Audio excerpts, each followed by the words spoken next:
Hello and welcome to SweetSpotDFS. This is a strategy video for the 2021 Century Tournament of Champions. Now, what do I cover in these videos? Well, I kind of like to talk about previous videos that I did earlier in the week, combine them with this one. So for this tournament, ends up being a preview that I did Sunday evening, and then a course fit video that I did yesterday, Monday evening. I will incorporate that into this. I will be talking about tee time pairings, basically trying to find which golfers are paired, like where we think golfers are going to gel and basically ride off the success of the other golfer. We'll talk about that. We'll look at player pools and we will create some lineups with those player pools. You can find timestamps in the description. I do have chapter mode enabled, so you can see that little red progress bar right down here. If you're on desktop, all you have to do is hover the mouse over it, and you will see the different segments and what they are split into. On mobile, what you have to do is actually tap and hold that progress bar, and then you just scroll up and down to find, what part you like, or just to see what parts I'm covering. But I basically just brought it up to you. That way you can skip to whatever part you want. So that is available to you. All right, let's go ahead. Before we kind of do a little recap of what we've learned over the preview and course fit, I want to do kind of a spreadsheet overview. Many of you guys have seen this already and unveiled, but if you hadn't seen one of my videos in a while, basically, when I unveiled this, it was called the Dream Sheet, and it has all the information that I find relevant and useful. So it starts with, obviously, just the DraftKings information, their player name plus ID, obviously name, salary, value. Value is just their DK points divided by their salary. Pretty self-explanatory. You have tournament information, odds, tee time, their tee times, what hole they start on. I have golfer information, which we went over in the preview and course fit. Shows their shot shape, what part of the world they live, where they went to college, their age, their official world golf ranking. And then obviously we have course fit, which has last year's result, as well as course history and grass stats. Now, typically I would have last week's scoring stats, but we've been off for 4 weeks, which is, to me, a long period of time. Either way, we don't have last week's stats, so I'm going to go ahead and hide this. Likewise, we really don't have recent form stats. I like to use the last 7 weeks prior to this tournament. When you incorporate this tournament with it, that is the last 8 weeks. That's the last 2 months. And to me, that is definitely within the realm of recent form. I think going any further than that is just, you're looking for like consistency numbers. I don't think that's recent form. And I can make the argument that recent form isn't 2 months either. It's probably 1 month. Because as a competitive golfer myself, I'm not really thinking about 2 months ago, honestly. I'm probably thinking about last week, the week before, or the week before that. And then just moving on. But either way, it's a good measurement. A lot of golfers, a lot of these elite golfers are playing basically once a month. So, and it depends on what tournament it is. I think just to have some indication of how well they've done is good to put on paper. Now, this could be populated with a few things. First of all, it would only go back to the Mayakoba Golf Classic and the RSM Classic. Those are the only 2 tournaments that would actually show up in recent form. And I could have included DK average, scoring average, low round, and then the differential and rounds under 70. Maybe I should have, but not everybody played in those tournaments. And really, we probably only have 1 tournament worth of data to put on there. If that's only for a few of these golfers, I don't really find it relevant. And Mayakoba Golf Classic didn't have any strokes gain stats. They don't have shot link data in Mexico, where the Mayakoba Golf Classic is played. And I'm not going to just put the RSM Classic stats up here. So we're not going to talk about recent form stats either. Instead, what we're going to do is cover season-long stats. So this starts at the beginning of the season. This is provided through the PGA Tour. You just have to copy and paste, basically. Or if you have macros or anything like that, you obviously can extract it easily that way. But these stats go back to the beginning of the year. And man, my memory is fleeting me. I forget what the first tournament of the season is, that is. But obviously, the tournament after the Tour Championship, that would be the mark of the next season. So just for reference for those that don't know, I'm sure most of you do, but if you don't, that's the beginning of the new season. That's where these stats go back to. So we can see DK average, scoring average, all that kind of stuff. And we will be talking about this because this is how I generate my player pools. One thing I forgot to add in the breakdown of this video is the SweetSpot Rank. That's just, I abbreviated for SSR. We will talk about the SweetSpot Rank, and I will tell you how I came up across that number, how I came up with that number or those numbers for those golfers. But let's go ahead and talk a little bit about what we learned in the course fit and the preview. So in the preview video, we looked at past result, historical salaries, looked at some optimal lineup stuff, and then talked about the bucket system. Now, the bucket system really didn't have anything in it that was really useful because this field is extremely limited. We have, usually on average, we have around 32 golfers. This year, we have 42. We're only going to be working with 3 buckets. Most of our golfers are going to lie within the last year bucket 1 as well as the last year bucket 2. We have 2 golfers that are in the last year bucket 3. So really, it's irrelevant. Now, you could use, the last year bucket 1s as a little bit of a tiebreaker over last year bucket 2s, but I really don't see the need, really. It's really entirely up to you. And obviously last year 1s are golfers who did not play. Last year 2s are golfers who finished inside the top 20 last year, which wasn't really hard. You just had to be 2/3 of the field to do that. We did talk about historical salaries, and that was kind of just trying to figure out what salaries we should be targeting or thinking about when roster construction. What we learned was a lot of high salary golfers finish inside the top 10. A lot of them. In fact, there are very few below 7K. So digging in the 6K range might not be wise this week. Same goes with finding golfers in the 7K range. But when we actually go through and talk about golfers, I would say that's probably not wise. This might be a week to actually go balanced. I do like Dustin Johnson a lot. Again, we'll get into that when we talk about player pools and creating lineups. But it just, the historical salaries, the historical data would favor doing more of a,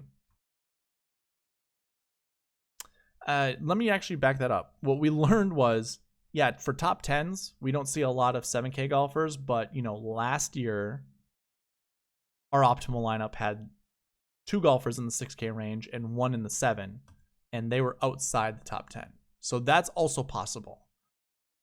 JT was the most expensive golfer, and he was in the optimal lineup last year. So having him meant you needed first and second. So that ended up being Patrick Reed. 11-2 and 9,000 is a really steep way to start your lineups. If you're going to go that route, you're probably going to have to find some golfers in the 6K range. And really all that these guys have to do is perform well DraftKings points scoring. Finishing inside the top 10 isn't all that necessary. It does help with points. But when you have first and second locked, you have 30 points for first place, 20 points for second. Those two are pretty hefty. If no one, You know, up here is a super low price. You know, let's say like Joaquin Niemann 8K. If he was second place, I bet you Justin Thomas wouldn't have been the optimal lineup, because you probably would have been able to go like 8K here and then maybe 10-6 and then 9-8. And those three golfers would have probably gave you, well, if we were thinking that way, you would have included Justin Thomas, because obviously we include Patrick Cantlay. So I guess I'm getting a little ahead of myself. But last year we had that. We did not in 2019. That was more of a balanced lineup. 87, 83, 8, 10-5 was included. And then also one 6K golfer. So maybe still worth digging into that 6K well. Although, yeah, 6-2 was definitely inside the top 10. And then in 2018, we had 10-3, 9-5, 8-7, 8. We did have another 6K golfer. So actually we had two in the optimal lineup. So actually, I think it might be worth it going into the 6K range. Either way, just wanted to bring that up. I'm not going to go deep into that. You can find that in the preview video. And we kind of already just talked about the optimal lineup. So that was more so the preview. For the course fit, we went over tournament fact sheets. We talked about what type of grass it was. We looked at the weather forecast. It wasn't that terrible. So like, we're not expecting huge winds, which usually ends up being the defense of this golf course. We talked about the demographics, which I did show you on the dream sheet, which shot shape, home state, that kind of stuff. We talked about that. No benefit really there, honestly. So no worries there. Grass stats and course history, basically talked about that. I believe our number one rated golfer was Dustin Johnson when it came to course history or just course fit in general. I think we went DJ, John Rahm, and then JT. I think that was kind of our ranking at the top. And then I think Hideki came up pretty decently. I know he was our best 9K golfer to choose from. Can't remember. You know, we talked about tiers going from 10 up, 9 to 10, 8 to 9, that kind of thing. So check out the course fit video for that, for the best course fit plays. So with all that being said, let's go ahead and jump into tee time pairings. Tee time pairings. So we have a bunch of groups that are starting. I mean, our groups only have 2 golfers in them. So if we go ahead and sort by our golfers here, or by the game number, which just obviously is the very first tee time to go out, and then in ascending order all the way down. Martin Laird and Hudson Swafford. Now, I'm not going to talk about all of the golfers, but they are the first golfers out, which you can make an argument with using, because when it comes to showdown slates, having an earlier tee time gives you more of an advantage. I really personally don't care. What I want you guys to focus on really are the colors that show up in this column. What I ended up doing is I looked at DK points, the average DK points over season long, and I also looked at scoring average season long. And if you see it red, that means they only had one of those stats. It's whatever, it's one or the other. If you see it yellow, that means they had 2 of those stats. So Adam Scott and Patrick Cantlay. Let me just double check on that. I want to be sure. Yeah, so Adam Scott had more average DK points, or more points than average. That's how I end up doing this. And he had a lower scoring average than average as well. Than average field average. There we go. So that's yellow. Light green means, well, now I see this, I don't think Tony Finau should be green. I think he should be yellow. I wonder if I thought he was paired with somebody that had good stats. Yeah, I think so. That's okay. So Tony Finau should be yellow. Light green just means that they had one of the stats better than average, with somebody that had 2 of the stats better than average. So that's, let me actually take that back. If it's light green, that means they're paired with somebody who also has one of the stats better than field average. I know this is probably a little confusing. I'm not doing a great job explaining it, but dark green means good. That means they are playing with somebody else who has a scoring average or DK average below or above field average. Obviously, DK average, you want it above. Scoring average, you want it below. So that is where the green comes in, and dark green is the way to go. Yellow is no slouch. Like, don't worry about yellow. I think that'd be good. So now that I bring that up, let's talk about some of these pairings and what we like. So starting out, Adam Scott, obviously a quality golfer. I don't think there's anything else to talk about. He's playing with Jason Kokrak. I think this is a pairing that's actually pretty decent together. They have, I mean, Adam Scott can flight the ball whatever direction. Like, it says fade, but it probably should be both. He's known to work the golf ball both directions. Jason Kokrak primarily hits a draw. I don't think, they're going to repel each other. I think they can actually play into each other. So it's not a bad way to start out lineups, especially if you want to be a little different. Who's going to have Adam Scott, Jason Kokrak lineups out there? Not a lot. I bet you not a lot. Patrick Cantlay with Richie Werenski. That's a really odd pairing. I don't know why Cantlay suffered that fate. They both hit draws, though, so that might actually work out. And they're both from Florida, went to school in different areas. So, hey, it might be worth a play. If you're going to do Cantlay, why not one of your lineups, especially if you're entering a bunch of them, go with Werenski. Might be worth it. Probably not, though. Billy Horschel's playing with Mark Leishman, and I don't think that could be any further, from each other. I don't think these guys, to me, it's a pairing that I don't really care about. So I'm not really going to explore it. But for you guys, hey, do with it as you will. An interesting lineup that doesn't actually, or interesting pairing that does not show up here with highlighted colors, Joaquin Niemann and Kevin Na.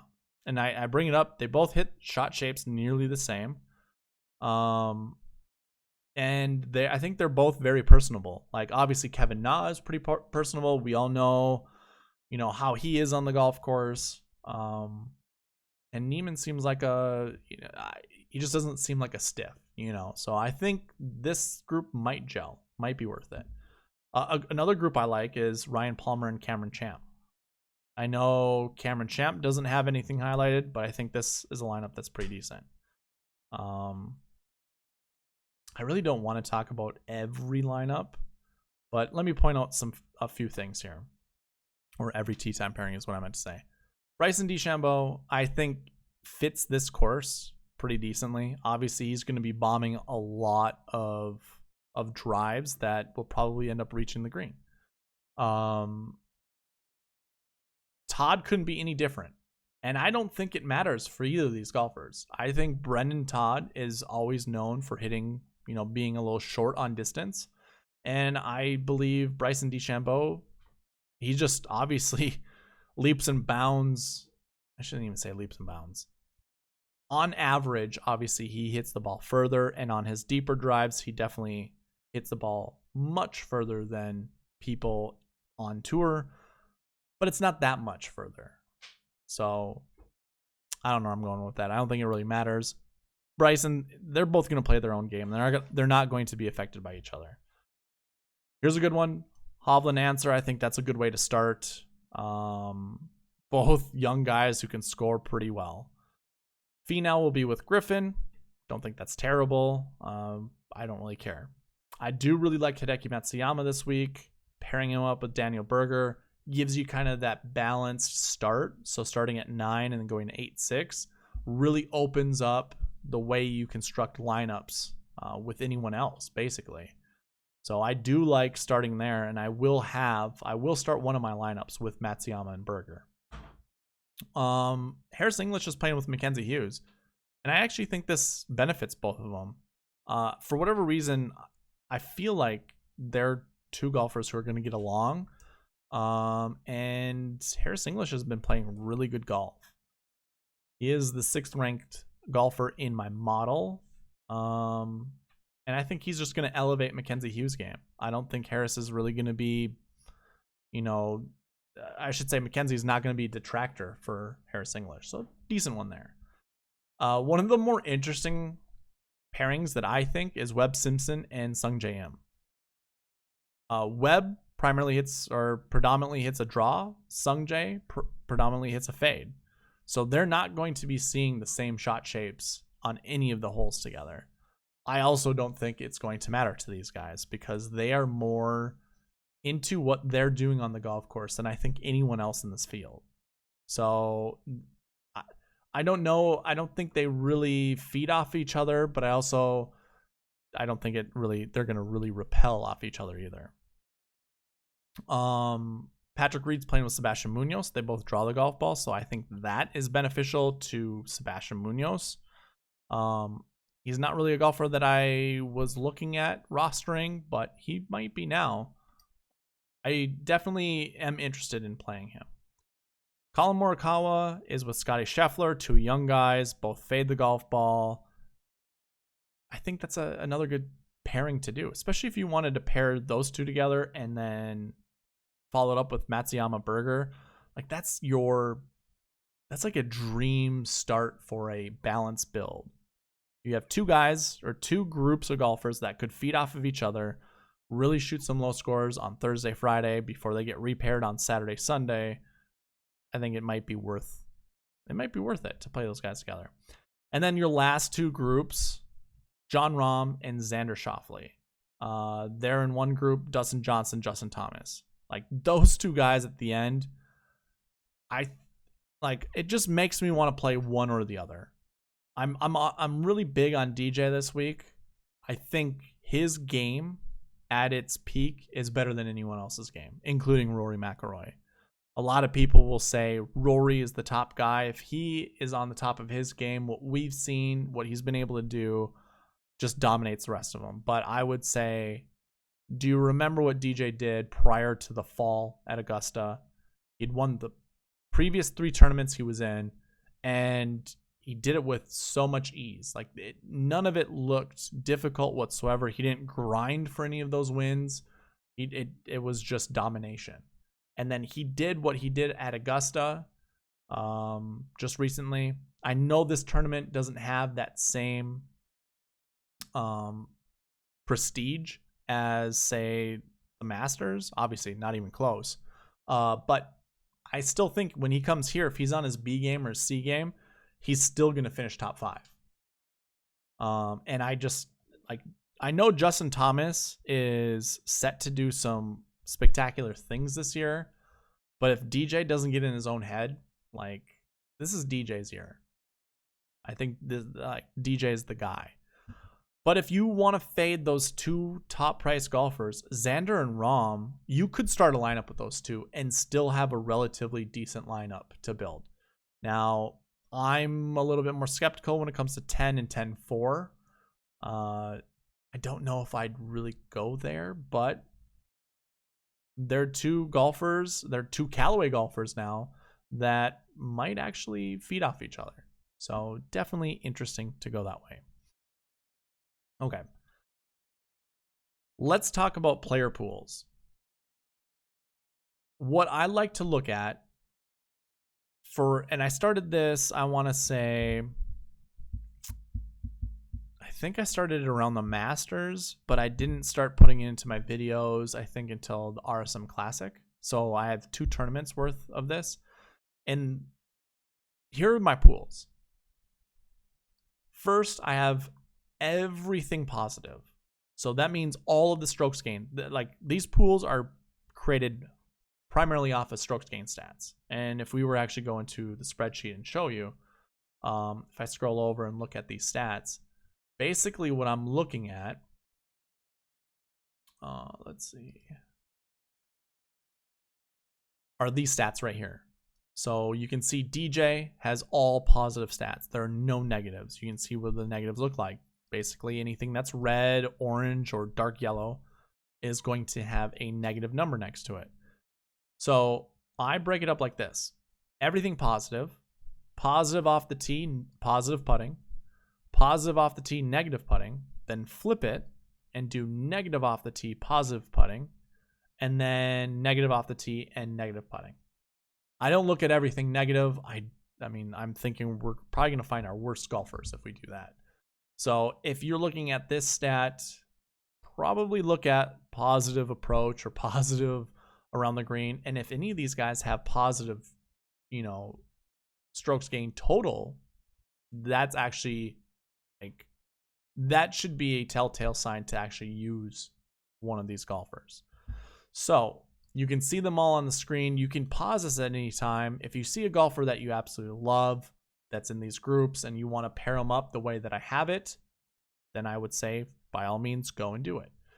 So why I set it up this way, and I've explained this in the past, even in 2020 when we had holes in our lineups, holes within our stats, we still see positive off the tee and negative putting show up twice.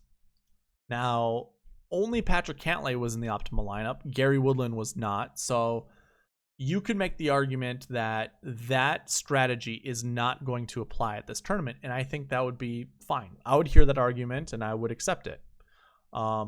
It is worth, I feel like if you want to find all of your golfers inside the top 10, which will probably give you the best chance to win any tournament. But if you were doing cash games, I think this would definitely benefit you.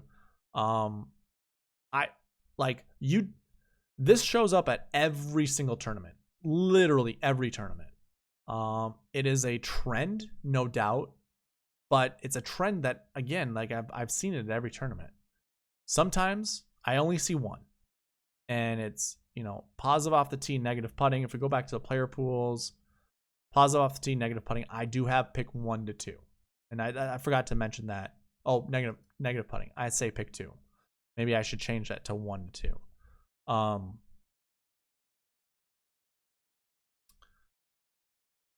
trying to think if I should. Sure. Let's do that. So I think especially for this week, it should be 1 to 2. And you have a small group of golfers to choose from. I think if you're going to go Jon Rahm, Hideki, or Collin Morikawa, or really any of these guys right here, let's say actually top price guys, those two. I don't know if you pick anyone else. If you're doing a balanced lineup and you do like Hideki and then Collin Morikawa, I think that's fine. And then you just leave these guys alone. You don't choose Kevin Na, you don't choose Martin Laird, and you definitely don't choose Andrew Landry. But if you go like DJ and then maybe Webb as your starters, you pick 1 to 2 here, and you come over here and you need someone that falls into this category, maybe that's where you go Carlos Ortiz. It's definitely doable that way. It doesn't mean, that can be, you make the argument that could be getting cute, which obviously it is. It's probably a little too much because the likelihood of this happening right here, where these guys finish inside the top 5, top 10, is highly likely. But you can't play DJ, Simpson, and Rahm together and have a winning GPP lineup. So this week is it's super interesting when it comes to lineup construction because, we really only, where we would have 70 golfers in the 6K range, we only have 10. And where we would have normally 24 to 30 golfers in the 7K range, we have 10. It's basically 10 in each category. Not really. It's I think we have 15, 14 or whatever between 9K and top price. And then it just filters down from there, trickles down from there. Which means basically the randomness of a 6K golfer being inside the top 5, top 10 isn't going to necessarily be there like we would see in most tournaments. All right. Let me get off that topic. I could probably talk about that forever. But I am going to choose golfers from these ranges. Now, for those that are just listening, I guess I can Now, I'm not going to go over everyone. I'll just give you notable names. So in the everything positive department, and actually I'll talk about every golfer here because there are golfers at the bottom that might be worth mentioning. Dustin Johnson, Justin Thomas, Bryson DeChambeau, Xander Schauffele, Patrick Cantlay, Victor Hovland, Tony Finau, Harris English, Joaquin Niemann, Ryan Palmer, and Stuart Sink.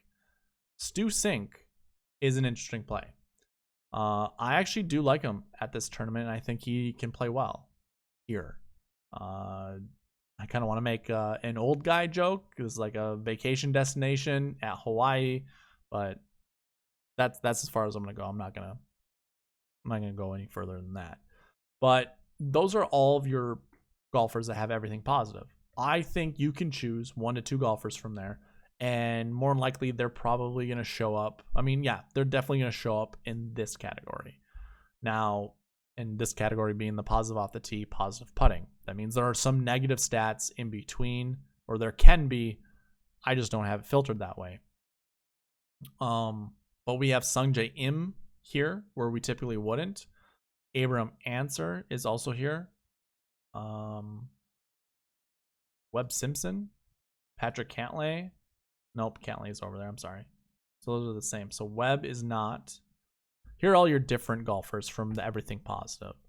So Webb is not a golfer that has everything positive. Neither is Sungjae, Abram Answer, Kevin Kisner, Billy Horschel, Jason Kokrak, or Robert Streb. And Robert Streb, in my opinion, is a very enticing play. Like 6K. Does he have his game back in order? Like, he was fairly decent. Like, he was a good low price golfer to fit on your lineups. Like, he was making all the cuts, not all of them, but most of them at the time where he was relevant. So did he get his game back? Who knows? He's obviously going to be on tour for the next 2 years. I don't think Robert Streb's really that bad of a play, especially if you are looking to pick out of this category. We kind of already talked about positive off the tee, negative putting, so I'm not going to mention that again. But obviously notables there: Rahm, Matsuyama, Morikawa, Scheffler, and Champ. Negative off the tee, positive putting. This is a pick 1 to 2, and this is really interesting. You got Patrick Reed, Daniel Berger, Cam Smith, Adam Scott. Lonto Griffin is in this one, as is Brennan Todd, Mackenzie Hughes, and Richie Werenski. I think we could probably scratch off Werenski. Hughes and Griffin, as well as Todd, might be suitable low play plays, low priced plays. But I think what this tells me is I want to play Reed or Berger. Maybe Cameron Smith. But it's between those 3, and I'm only choosing 1, really. I don't think I'm going to choose 2. But if you had convictions that Reed's going to do well, I think I just ignore the rest of these golfers. And that's what I like about this pool, these player pools, is that we can remove a name from our list if someone else that we like better is in it. So up to you guys. I know a lot of people are on Reed, and I've heard a lot of people on Berger this week. But I think everyone's on Lonto. I mean, obviously the rule of if he's under 7K, you got to play him. That's the case. I mean, you can pick 1 to 2, so you definitely do that. But in this limited field, I'm probably just going to pick 1. And then the negative, not everything. Negative off the tee, negative putting. Sebastian Munoz, Mark Leishman, Michael Thompson, Nick Taylor, Hudson Swafford, Brian Gay. Those last 4 golfers, probably just cross them off. And it's easy to do so, not a big deal. A lot of people are kind of getting back on the Mark Leishman train, which it's a limited field and it's no cut event. If you want to take a lotto ticket there, be my guest. Like, I don't think that's really, it's really not that egregious. I just don't think Mark Leishman is a good play. Sebastian Munoz, interesting. Now, this is a pick 0 to 1 category. I could probably not pick any of these golfers and be just fine with it. So that's probably what I'm going to end up doing.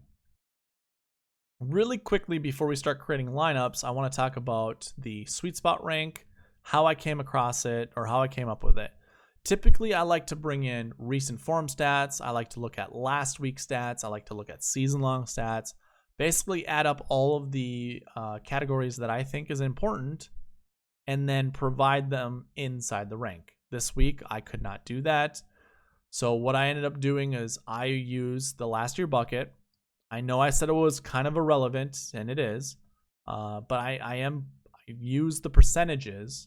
You know, if we go to the notes and we look at the percentages here, you know, basically 51, 34, and 15. I use those as numbers to add into my rank. So you can see that all right here. You can see I used overall Bermuda average, top 10%. I used the percentage as a number, a whole number. I looked at the 2021 Bermuda, and I realized this is what has catapulted Dustin Johnson as well as Hideki Matsuyama so high, and really anyone else that's ranked high. Like if we did this, we're going to see a lot of them. 55 was just the general number, so if they didn't have any Bermuda stats at the beginning of this year, I just gave them 55. But we can see like English, Kisner. I didn't notice this until late. I probably should handicap this column a little bit. But DJ has like a 2 for his finishing position, his average finishing position 2021 on Bermuda. So that's why he's at a 98, because I do the reverse of it. Or I minus 100. It's 100 minus whatever their average is.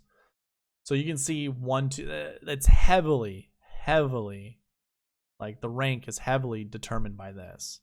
So I'm not exactly sold on it. Rom might be one of the better ranked guys, especially if you take away all that. I guess if I look at average point or total points, if we take away 40, DJ's still in the lead by like 11 points.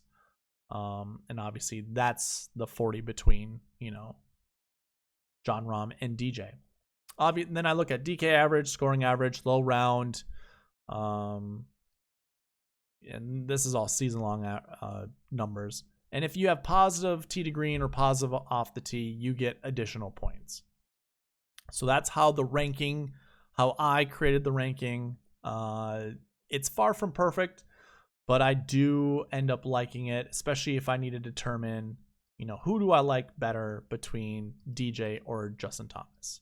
And I guess, let me look at the scoring here. He is a 55. So if we add 40 to Justin Thomas's, he's still trailing DJ, just so you guys are aware of that.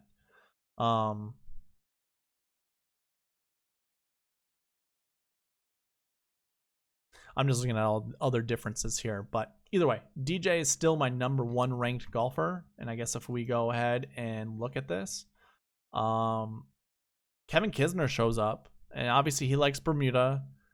I'm not sure. What I should have included was course history, and I forgot. But a lot of these guys, pretty decent either way. Kevin Kisner shows up. He's 5th on the model. Harris English is 6th. JT is 7th. Hovland has no course history, but he's 8th. Sergio hasn't had course history since, well, my results go back to 2013. I just got to make sure. Just double check.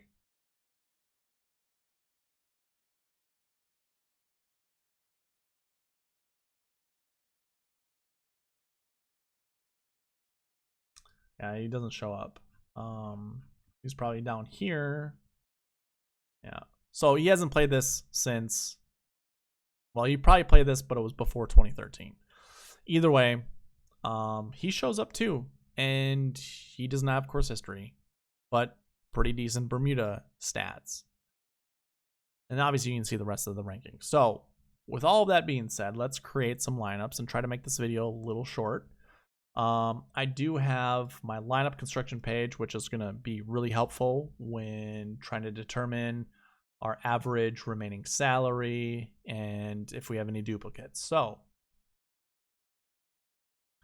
I'm going to start out with, well, I'm going to look at my player pools. I'm going to start out with DJ. DJ is someone I like. He's obviously playing with Justin Thomas. I'm not going to make that happen. I'm not going to put DJ and JT together. I do like Hideki, so right away what I want to do is grab Hideki. I know he's playing with Daniel Berger from what we talked about. So I'm going to find Berger, and Berger fits under this category over here. So really, I have my positive off the tee, negative putting, and negative off the tee, positive putting covered. So I'll put that there, look at my remaining salary, and then try to determine from there. If I'm going this route, I mean, I really like Ryan Palmer. This is the everything positive. I think everybody likes Ryan Palmer, but I'm going to go ahead and put him on my team. And then I kind of want to find a 6K golfer. And if I'm going to do so, I'm probably going to want to find it either in this column, positive off the tee, positive putting, or everything positive, or positive off the tee, negative putting. What I can say is I like Carlos Ortiz. And he's $7,100. I do like Kokrak. He's 73. Other than those two low price guys, I kind of have to think about using either Stuart Sink or Robert Streb. I don't have an issue playing Robert Streb. So I'm going to include Robert Streb up here. Leaves me with $8,400 where I can pick him up. I can pick anyone else under 84. If we're going to go by the SweetSpot rank, I think Sung Jae Im is probably my best play. Or Kevin Kisner would be, actually. So between Sung Jae or Kevin Kisner, I kind of like the idea of playing Sung Jae. There we go. That's the first lineup. Just creating it that way. If I wanted to start with Patrick Reed, now he's the negative off the tee positive putting guy. We'll start here. And I won't pick anyone else from this range.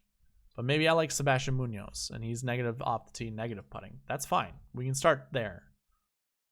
But then as we create more, or the rest, this is basically our player pool right here. Just these golfers. And I'm not going to pick more than 2 over here.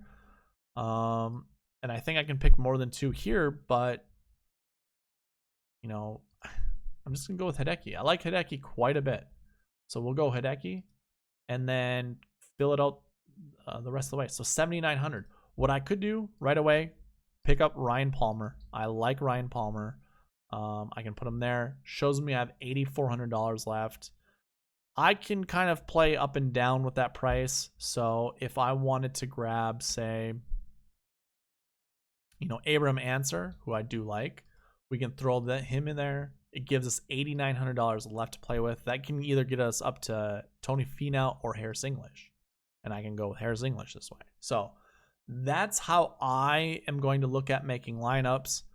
I do think, you know, if we're talking about lineup construction and strategies as to creating lineups, this might actually be a decent time to create a core and basically, you know, either cascade, or if you are comfortable playing one lineup, play one lineup in all of your lineups. That's not typically how I like to do it. I like to diversify my ownership. I think having a player, you know, an actual player pool of golfers that you like, I think that's beneficial, especially if you play less than 50 lineups. I would say play less than 20. You probably want to, you know, cap your pool at 20 some golfers, 24, maybe even up to 30. But for me, I basically don't like to own anyone in the 6K range more than 10%. So of all the lineups I create, I wouldn't want, you know, if we go back to the dream sheet, of all these lineups, if I were to create 100 lineups, I'm not going to own a single one of these more than 10 times. That's how I look at 6K range. Now, Lanto, really great value, but he's kind of 6K for a reason. Like, he's pretty volatile. No way, shape, or form does his success being under 7K really hold much value in a limited field like this. And he's also priced that way for a reason. Like, I think he's actually a pretty decent play. I almost don't even view him as 6K, but I can hedge myself playing 10 lineups of him. I might play 10 lineups of somebody else in the 6K range and then just kind of fluctuate between, 1 to 5 of the rest. Which means if I only have 10 golfers, or 12 golfers, 12 golfers in the 6K range, 12 times 10 is 120. If I'm making 100 lineups, I'm barely going over. So I might be using, a lot of these golfers quite a bit, especially if I'm not doing a balanced build. But more than likely, I will be doing a balanced build. And I think, let's talk about the one lineup that we saw when it came to that kind of like really good balanced start. So I think it was Hideki Matsuyama, Daniel Berger,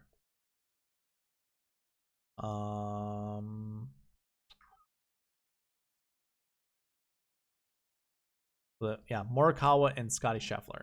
If we started there, how much do we have left over? $7,500. Again, we can play Ryan Palmer. You can already see how dangerous this might get if we did. That's a 7K golfer. We would give ourselves $8,100 left. We can also look at the player pools and see how we ended up choosing that. So Hideki, Berger, Scheffler, where are you? So he's right there. And so is Collin Morikawa. So those three positive out the... I don't know. Maybe I have to ditch one of them. But who knows? One frisky lineup isn't going to hurt you unless you're only playing one lineup. So we can go ahead and do that. Those are our 4 golfers. We did have Ryan Palmer over here. He's also here for everything positive. Probably want to pick one more golfer here. And really all we can afford is Abraham Ancer. So that would be a pretty decent balanced build right there. And I really don't mind that type of lineup either. So I'm going to end this here. I went a little bit longer than I wanted to or I intended to, but I thought it was a good way to strike up, a little different thought process when it comes to building lineups. I am actually going to stay pretty tight to this type of strategy of my player pools. Again, this has worked.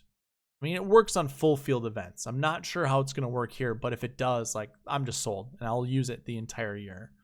But you can find some good golfers here. I'm really big on Matsuyama and I'm really big on Dustin Johnson. So really hard not to select those guys, and really, going DJ, Matsuyama leaves you with $7,500. That's not very good. If you wanted to include somebody else, I really do like Webb Simpson. Now we're kind of digging at the bottom of the barrel. I don't mind putting Streb in this lineup, but it only leaves me with $7,300.